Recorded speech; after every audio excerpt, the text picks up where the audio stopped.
तो हेलो मेरे प्यारे छात्रों, आपका स्वागत है आज के इस वीडियो पर। यहाँ पर मैं लेके आ चुका हूँ प्री बोर्ड एग्जाम कक्षा 12वीं का आपका इकोनॉमिक्स यानी अर्थशास्त्र का ये पेपर है। और आपको बता दूँ, ये आर्ट और कॉमर्स दोनों सब्जेक्ट वाले बच्चों के लिए आपका ये पेपर है। तो इसका आज के इस वीडियो में हम बिल्कुल पूरा सलूशन देंगे। बहुत सारा कमेंट था कि सर कृपया इकोनॉमिक्स का आंसर अपलोड करिए, क्योंकि देखिए आपको जो है यहाँ पे आपका प्री बोर्ड एग्जाम का पेपर आपका इसके नंबर जो है आपके मार्क में जुड़ने वाले हैं, ठीक है, इस साल। क्योंकि देखिए यदि आपका पेपर यहाँ पे बोर्ड एग्जाम से नहीं होता है तो आपका त्रैमासिक, अर्धवार्षिक और ये आपका वार्षिक, ठीक है, यानी कि प्री बोर्ड के एग्जाम से आपके नंबर जुड़ेंगे और इसी के आधार पर आपका आने वाला भविष्य तैयार होने वाला है 12th के बाद का। तो क्या करेंगे आप, इसके लिए आप जो है हमारे चैनल से जुड़ जाइए। और एक चीज़ और आपको बता दूं, यहाँ पे आप कोई भी वीडियो मत देखा करिए, आपको वही वीडियो देखने हैं जहाँ पर आपके रियल सोल्यूशन देते हैं। क्योंकि देखिए आपको यहाँ पे अच्छे नंबर लाएंगे तभी आप क्या कर पाएंगे, इस साल अच्छे मार्क आपके आएंगे, परसेंटेज आएंगे। तो इसके लिए आपको जो है हमेशा आपका यहाँ पे भरोसेमंद चैनल पर जुड़े रहना आपको, जिससे आपको हर एक क्वेश्चन के सॉल्यूशन मिलते रहें। और मैं आपको बता दूं, यहाँ पे ये पेपर है और पेपर तो आपको ऑलरेडी मिल चुका होगा और यहाँ पे हर एक क्वेश्चन के आपको बहुत ही ऑथेंटिक आंसर प्रोवाइड कराऊंगा और गारंटी के साथ बोलता हूँ आपके 80 में से 80 नंबर आएंगे। एक भी नंबर आपका यहाँ पे मैं कम नहीं होने दूंगा, ठीक है। तो चलिए ये आपका पेपर और इसके हर एक क्वेश्चन के मेरे पास यहाँ पे सॉल्यूशन मौजूद, जैसा कि आप स्क्रीन पर आप देख सकते हैं। क्वेश्चन नंबर 3 और इसके बाद आपका यहाँ पे क्वेश्चन नंबर 4 और 5, ठीक है, सारे क्वेश्चन के 4th नंबर का क्वेश्चन है और इनके सारे क्वेश्चन के आपके लास्ट हर एक क्वेश्चन के मेरे पास यहाँ पे सॉल्यूशन मौजूद हैं। तो चलिए आज के इस वीडियो को स्टार्ट करते हैं। और आपसे एक दिल से रिक्वेस्ट है कि यदि आप चैनल पर पहली बार विजिट कर रहे हैं तो जीत क्लासेज इंडिया से जुड़ जाइए। हाय एवरीवन, क्या आप जेई नीट क्लास 9th या क्लास 10th की प्रिपरेशन कर रहे हो और चाहते हो कि कोटा के टॉप मोस्ट आईआईटीएंस और डॉक्टर फैकल्टी ने जो लेक्चर बनाए हैं, जो हजारों टॉपर्स ने स्टडी मटेरियल प्रैक्टिस किया है, साथ में वो previous year paper with complete solution, mind map, revision test video, NCERT solution, वो भी सब एक जगह पर। और हाँ, ये सारी चीजें मिलेंगी इस सरल ऐप पर, जिसका लिंक नीचे डिस्क्रिप्शन में दिया गया है। आज ही इस सरल ऐप डाउनलोड करें और अपने ड्रीम एग्जाम की तरफ एक बहुत अच्छा कदम उठाएं।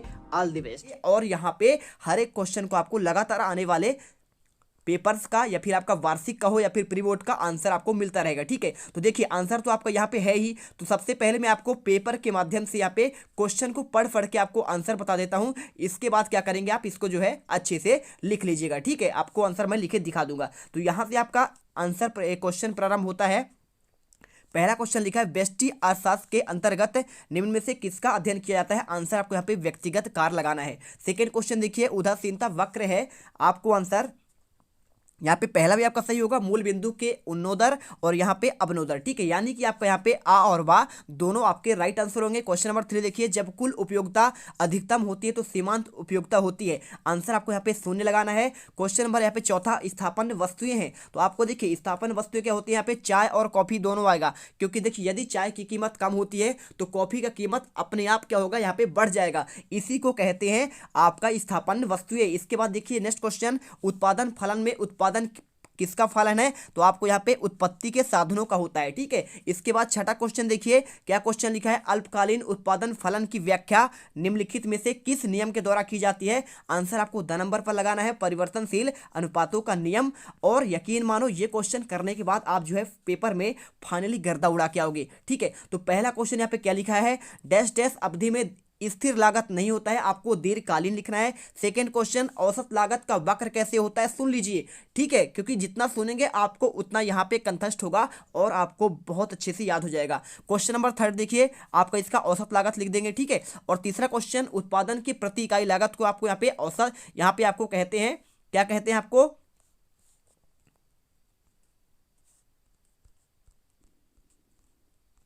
तो यहां पर देखिए आपको एक मिस्टेक हो गया है। यहाँ पे जो सेकंड क्वेश्चन लिखा है, औसत लागत का वक्र होता है, तो आपको हमेशा कैसा होता है, आपका ए आकार का होता है, तो आपको इसमें ए लगाना है। इसके बाद थर्ड क्वेश्चन में इसका आंसर होगा, उत्पादन की प्रति इकाई लागत को आपको यहाँ पे औसत लागत कहते हैं। और क्वेश्चन नंबर आपका यहाँ पे क्या दिया है, चौथा दिया है, पूर्ण प्रतियोगिता में विक्रेता क्या होता है, निम्नतम कीमत में वस्तुएं बेचते हैं। और पांचवें क्वेश्चन में देखिए, प्रति वस्तुओं के लिए कीमत निम्नतम सीमा को आपको यहाँ पे क्या कर देना है, कीमत तल कहते हैं, ठीक है। इसके बाद छठा क्वेश्चन, मजदूरी तथा श्रम की पूर्ति के बीच क्या होता है, तो यहाँ पे आपका सीधा संबंध होता है, या फिर आप प्रत्यक्ष भी इसमें लिख सकते हैं। इसके बाद देखिए 7वां क्वेश्चन, कम कीमत पर स्टॉक से क्या होती है, आपको यहाँ पे कीमत मांग होती है। ठीक है, अगला देखिए क्वेश्चन नंबर आपका यहाँ पे 3 आता है। आपको इसमें मैं बता दूं, यहाँ पे जो है सारे क्वेश्चन आपके दिए हैं, साम्य कीमत आपका दिया गया है, और यहाँ पे ये आपके सारे क्वेश्चन देख लीजिए, और इसका आंसर आपको हम डायरेक्टली आपको वहाँ पे दिखा देंगे। ठीक है, इसके बाद आपका ये आपका देखिए, चलिए पहले क्वेश्चन का आंसर देख लेते हैं। ठीक है, तो आपका ये आंसर फटाफट आप स्क्रीन करते जाइए, क्वेश्चन नंबर फर्स्ट का स्क्रीन कर लीजिए यहाँ पे। ठीक है, तो आपका ये पूरा आंसर हो जाएगा, और वीडियो को दिल से लाइक जरूर कर दीजिएगा। ठीक है, और यहाँ पे आपका ये हो गया, और इसके बाद आपका यहाँ पे क्या होगा, क्वेश्चन नंबर आपका यहाँ पे 3 का आपको यहाँ पे सही जोड़ी का आंसर।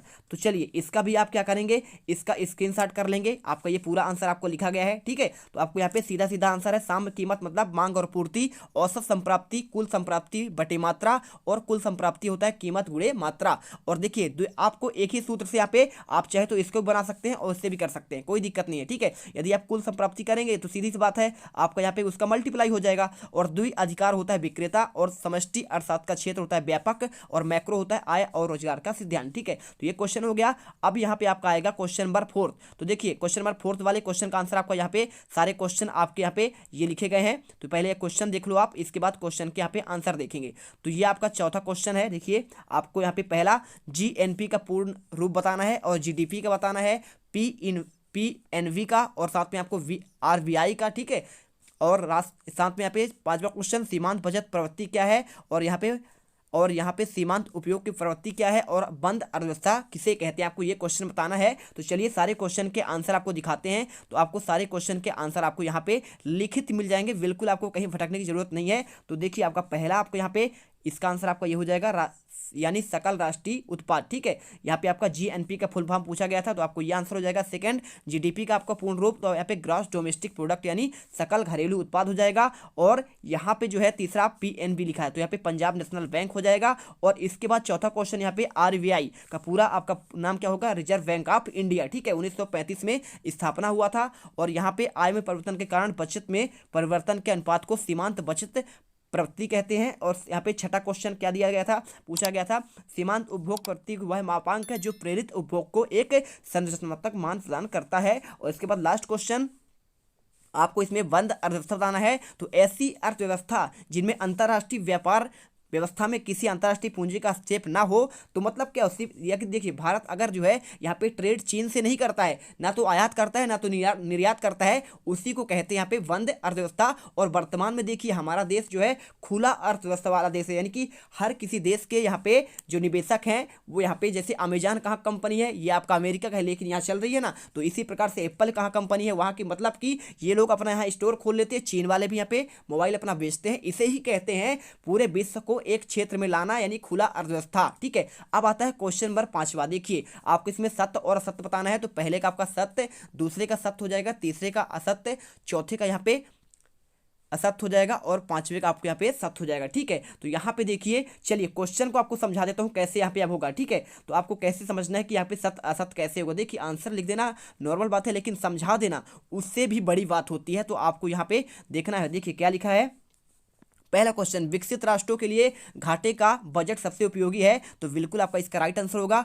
और सेकंड क्वेश्चन यहाँ पे, सरकारी बजट की अवधि 1 वर्ष होती है। तो होती भी है, बिल्कुल होती है, क्योंकि 1 अप्रैल से स्टार्ट होता है। कब से? 1 अप्रैल से स्टार्ट होता है और 31 मार्च तक चलता है। आपको ये आंसर करना है। और भारत का वित्तीय वर्ष 1 मई से 31 मार्च है, तो बिल्कुल गलत है। मैंने बोला ना अभी 1 अप्रैल से कब तक, आपका 31 मार्च तक चलता है। तो आपका ये होना चाहिए, लेकिन यहाँ पे तो 1 मई से लिखा गया है, तो इसलिए आपका ये असत्य हो जाएगा। और यहाँ पे चौथा क्वेश्चन, भुगतान शेष के अंतर्गत केवल 10 मदों का शामिल किया जाता है। तो ये आपका गलत है, क्योंकि सभी मदों को यहाँ पे शामिल किया जाता है। और पांचवा क्वेश्चन, भुगतान संतुलन हमेशा संतुलित होता है। तो ये आपका सत्य हो जाएगा। और व्यापार संतुलन के अंतर्गत केवल आदर्श शामिल है। तो ये भी आपका सत्य, और ये आपका यहाँ पे असत्य होगा, और इसमें आपका सत्य, और ये भी आपका सत्य हो जाएगा। ठीक है, तो आपको इस प्रकार से यहाँ पे आंसर करना था।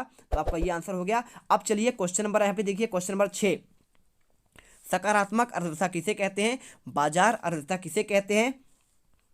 तो इन क्वेश्चन का आंसर मैं अब बताने वाला हूं आपको फटाफट। तो जो है देखिए, आपको यहाँ पे क्वेश्चन नंबर 6 का आंसर देखिए क्या लिखा है यहाँ पे, सकारात्मक अर्थशास्त्र क्या कहते हैं और बाजार अर्थव्यवस्था किसे कहते हैं। क्वेश्चन नंबर 7वां देख लीजिए। इन सभी क्वेश्चन के अब हम आंसर डायरेक्टली यहाँ पे देखेंगे। क्वेश्चन नंबर 8वां देखिए, क्वेश्चन आप मिला लीजिएगा कौन सा अथवा का है फिर नहीं है, ये क्वेश्चन सारे देख लीजिए। इसके बाद हम डायरेक्टली हर क्वेश्चन के आपको आंसर यहाँ पर दिखा देते हैं। हर एक क्वेश्चन के आंसर आपको मैं दिखाऊंगा, ठीक है। तो चलो यहाँ पे क्वेश्चन आपके 23 हैं, 23 क्वेश्चन के आंसर आपको मैं यहाँ पे दिखाने वाला हूँ इस वीडियो में, तो आपको लास्ट तक बने रहना है। तो सबसे पहले आपको आंसर यहाँ पे ये वाला लिखना है, कौन सा, देखिए यहाँ पे क्वेश्चन नंबर 6 आपको यहाँ पे बाजार अर्थव्यवस्था के बारे में बताया जा रहा है, ठीक है। तो आप इसका देख लो, ये क्वेश्चन आपका है और क्वेश्चन का आंसर आपको यहाँ पे इस प्रकार से करना है। तो बाजार अर्थव्यवस्था का आंसर आपको क्वेश्चन नंबर 6 का ये हो जाएगा। और क्वेश्चन नंबर 7 का आंसर देखिए, यहाँ पे आपको क्या है, यहाँ पे अर्थशास्त्र में किसी वस्तु या सेवा के उपयोग में इकाई वृद्धि के प्राप्त होने वाली लाभ को उस वस्तु का सेवा या सीमांत उपयोगिता कहते हैं। ये क्वेश्चन आपको पूछा गया है 7वें में। और 8वें क्वेश्चन में आपको पूछा गया है कि यहाँ पे देखिए पूर्ण प्रतियोगिता एक बाजार का वह रूप है, यानी पूर्ण प्रतियोगिता क्या है, तो इसके बारे में आपको आंसर ये लिख देना है। पूरा का पूरा आपको यहाँ पे आंसर लिखा है। और अगला क्वेश्चन आपको यहाँ पे ये वाला क्वेश्चन है, क्वेश्चन नंबर 8वें का आंसर आपको 9वें का आंसर आपका ये हो जाएगा, इसे स्क्रीनशॉट कर लीजिए। और इसके बाद क्वेश्चन नंबर आपका यहाँ पे 10वां, ठीक है। तो क्वेश्चन नंबर आपका 10वें का आंसर आपका ये हो जाएगा। क्वेश्चन आप देख लीजिएगा, सारा क्वेश्चन उसे दिया गया है, तो क्वेश्चन देख देख के आपको यहाँ पे आंसर करना है। पूरा आपको इसी प्रकार से लिख लेना है। क्वेश्चन नंबर 11वां, ठीक है, पूंजीवाद अर्थव्यवस्था के बारे में पूछा गया था। और यहाँ पे प्रति व्यक्ति आय क्या है, क्वेश्चन नंबर 12 में पूछा गया है। तो आपको यहाँ पे किसी देश या राज्य नगर पर अन्य क्षेत्र में रहने वाले व्यक्तियों की आपका औसत आय जो है यहाँ पे क्या कहलाता है, प्रति व्यक्ति आय कहलाता है। और इसके बाद क्वेश्चन नंबर 13वां आपको यहाँ पे पूछा गया है, तो आपको ये आंसर करना है, ठीक है।